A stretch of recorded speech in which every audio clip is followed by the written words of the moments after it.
Hi, I'm Richard from Richard Neville Tai Chi, and this video is just going to be a quick and dirty run through of the 24-step form, otherwise known as the simplified form. And this is the main one that most beginners everywhere in the world do. And I just want to give you a quick run through of it, just so you can see what Tai Chi is all about. I'm not going to go into too much depth. I'm not going to be too serious about it. I'm certainly not going to go that slow. But overall, you'll be able to see what Tai Chi is. At its very base level, you're going to be moving about for 2 or 3 minutes. And you're going to be lifting your arms up, you're going to be lifting your legs up, you're going to be twisting about. And that makes it, to me, a pretty good form of exercise. So, also, you will see when I do it, I will end up more or less where I start, and you'll be able to see how much space roughly that you need. Although, I always say as well, you can modify Tai Chi to avoid tables and sofas and animals, you know, whatever it is you need to avoid, you can adapt the Tai Chi form so you can avoid them. So there really is no reason not to do Tai Chi, other than you don't want to or don't think you can. If you don't want to, there's not much I can do about that, but hopefully after seeing this video, it will pique your interest enough that you go, okay, maybe I'll learn a little bit more about it. If you don't think you can, you're wrong. I'm 99% sure you're wrong. Loads of people come to my class and say they don't know left from right, or their balance isn't very good, or X, Y, and Z. There's always things you can do, and everybody forgets left and right when they're doing it. You know, I forget what I'm doing halfway through this sometimes. I may when I do this, but I'll keep it as one edit so you can see what somebody who's been doing Tai Chi for about 25 years can and can't do, and does occasionally forget. So, I'm trying to remember which I go. Right, I'll start roughly in the middle. Tai Chi gives us a wonderful opportunity to separate what's going on in your world with Tai Chi, because you prepare and begin. And preparing and beginning is what takes you from a state of not doing Tai Chi to doing Tai Chi.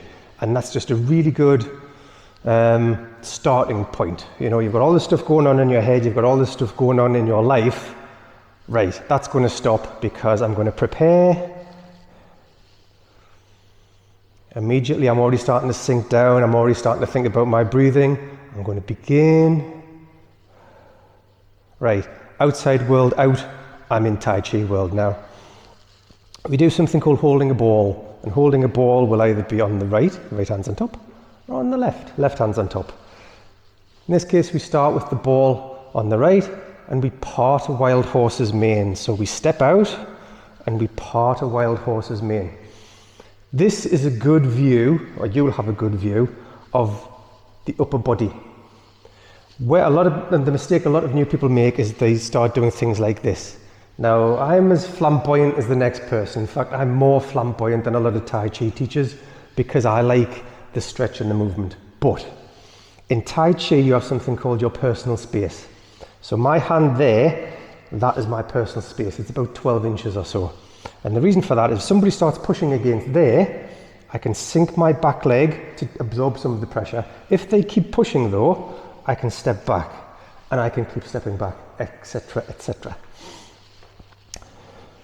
Or I can turn to push them away. There's lots of things I can do.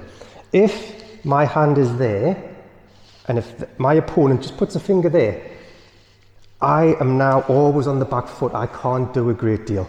If I have my hand out there, because I'm off balance, all somebody has to do is grab hold of that wrist and pull, and it's good night Vienna. So, part wild horse's mane, upper body stays nice and upright. I'm protecting my personal space, and I'm sinking down into it, and it's lovely. We pull back, and we do a one to this side, and a one to this side. So there's 3 in all.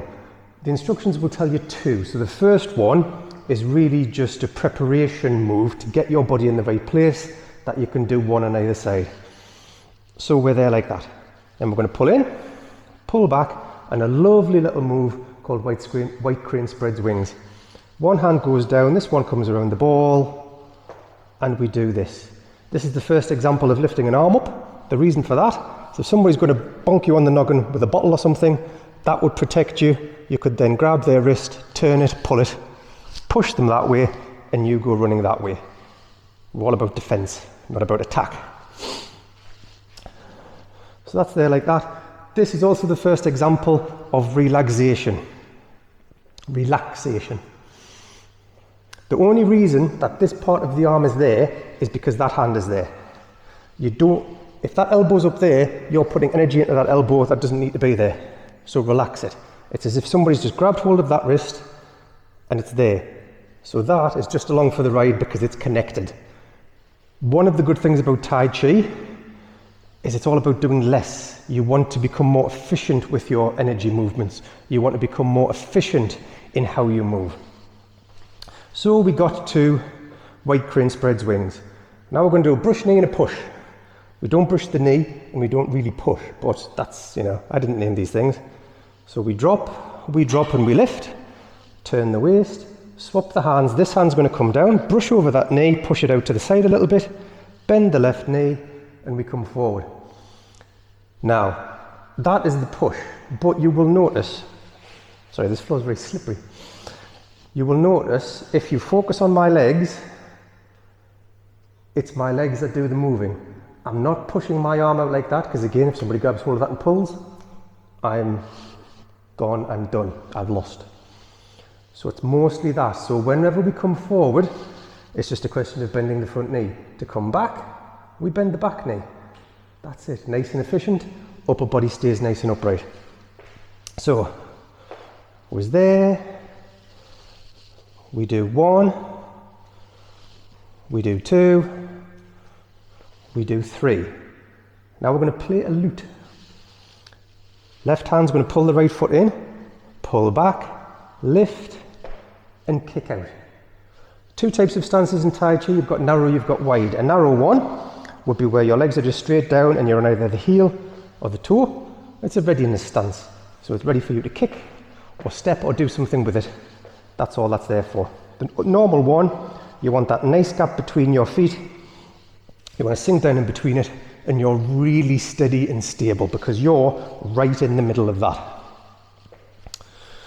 Play the lute as well. You've got a forearms width in between your hands. Elbows are nice and relaxed. They're not up here. Nice and relaxed. Whenever you want to find out whether you're relaxed or not, stop what you're doing for a second and just take a big breath out. See how many things fall. See how up here you were. If when you breathe out, you can go. This one as well, when you're coming into it, that's like you're grabbing hold of somebody's wrist. That's somebody's elbow. You're coming around like that, pulling it towards you and flicking it out. Remember, Tai Chi is a martial art, so there are martial arts ways of learning all of these moves. So that was our move there, play the lute. We're going to step back and whirl arms 4 times, really nice one. We don't step back enough in life or walk backwards enough in life, and it's actually good for you. So we're going to push from there, we push forward with that hand and turn it, come around, in, back and out 1, in, back and out 2, in, back and out 3, in, back and out 4, and then pull in to hold that ball again. If you want to think of things in terms of martial arts forms, when you're pulling back, you're grabbing hold of somebody's shirt, pulling it towards you, putting your hand on their chin, and separating the 2 things. It's lovely, isn't it? So we're holding that ball, going to grasp a peacock's tail. Peacock's tails are lovely and big, that's why I make this one nice and flamboyant.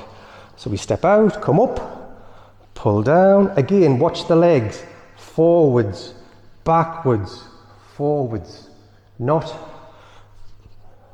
that, that. And then we come around, so I'm turning that foot in, which releases this leg, and pull in.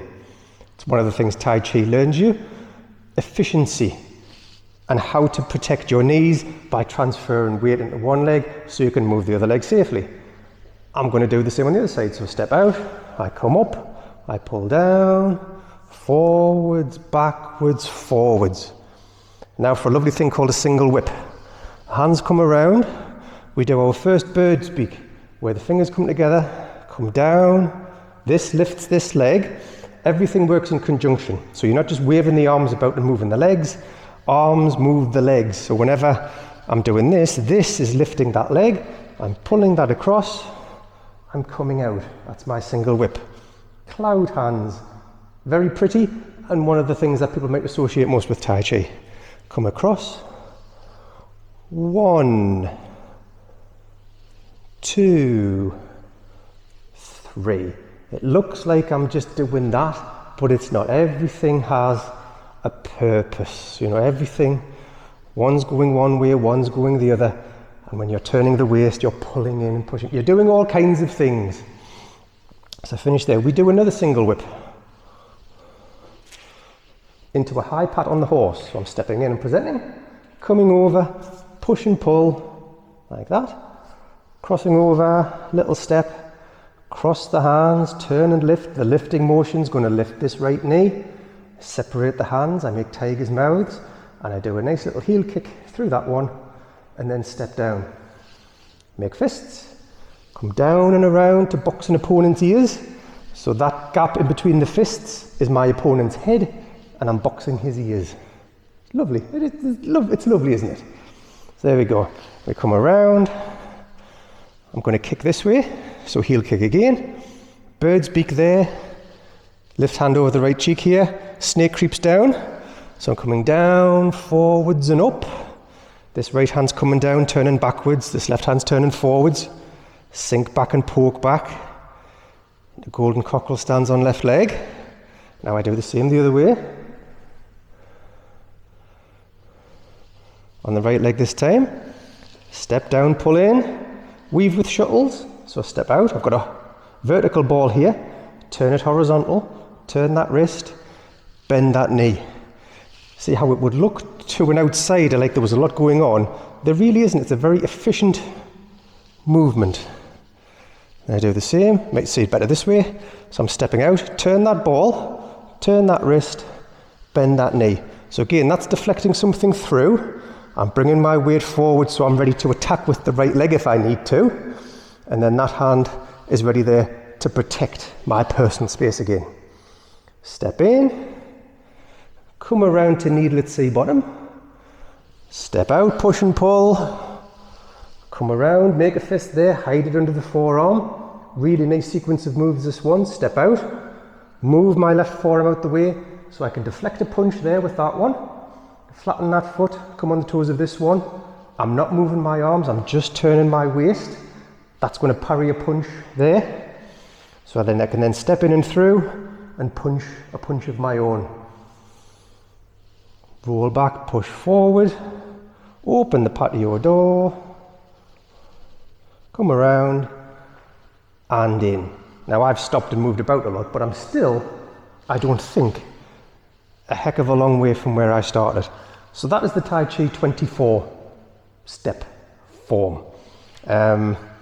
It's the one that I would go back to if I just had 5 or 10 minutes, or if I was on a beach or in a field, or if I wanted to just do a little bit of exercise somewhere, because you could do it 3 or 4 times. That's perfectly fine. It's perfectly fine to do it multiple times. And it's fun. I'm a little bit out of breath, but I am, I think, battling a little bit of a cold coming on, so I'm going to blame that. But if you put enough into it, if you start going slow and precise, you know, it does become more difficult. Not in the sense that the moves are more difficult, it just becomes more difficult to time your breathing, because you might realize that you're actually breathing quite quickly, and that's probably one of the reasons, that's probably associated with your racing thoughts or your racing brain. So you want to slow the breathing down. A good way to slow the breathing down is to slow your movement down and tie the two things together. So there's going to be a few other videos like this. I'll do one from the back, and then I'm going to do the 48 form as well, 48 step form. And like I say, they're not really educational tools as such. They are more for you to watch and go, oh, okay, I've never seen it done quite like that before. It's not quite as difficult as it looks.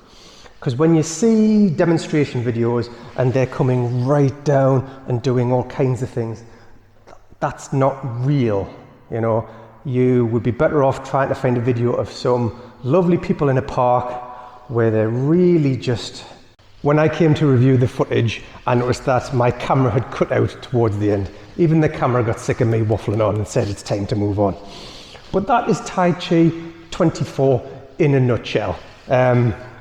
When you see it done differently, it's because it's been taught by a different instructor, or because the person has a different physical build-up and they've got a different fitness history behind them, or they're putting a bit more effort into it. But overall, like I say, the point of the video wasn't to say this is the perfect example of Tai Chi. That was more, this is a normal person doing Tai Chi. That's what it would kind of look like in a class. So yeah, the only thing for you to do now is have a go. Watch some more videos, preferably mine, obviously. But yeah, watch some more videos, have a go, try one or two things. Yeah, enjoy it.